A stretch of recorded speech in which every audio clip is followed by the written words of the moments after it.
If for some reason your clip on your hair extensions breaks, this is how to repair it. All you need is a needle, some scissors, the clips that came with your hair extensions. We always offer some extra clips, and a thread in a similar color.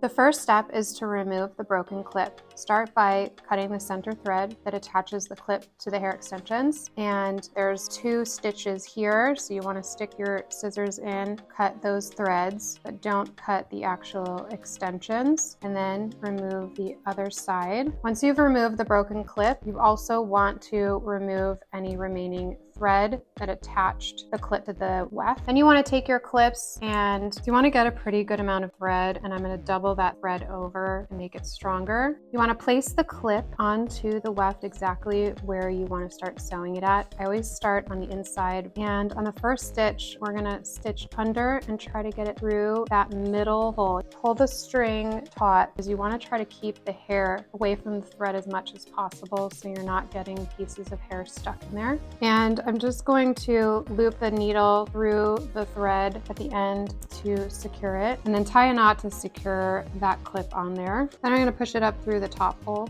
And now we like to secure it in the middle. So in order to do that, you take your thread and loop it through some of the stitches in the back, stitch it through some of those to secure it, and then come up through the middle. And then when you come back down, try to push it through some of the hair and some of the stitching that's already there so that it wraps around. Now you want to hide that string again, so run the needle through some of the stitching underneath because you want to get to these other holes now and to the other side. And then you want to secure this end to the clip, and you want to stitch into that second hole and secure it. Now, pretty secure, but now we have to secure this end. So I like to kind of run it back through some of this stitching underneath here to the beginning thread and then tie a knot. It hides it nicely. And now I'm going to make a knot with these 2 threads. On the last knot, I like to wrap it twice.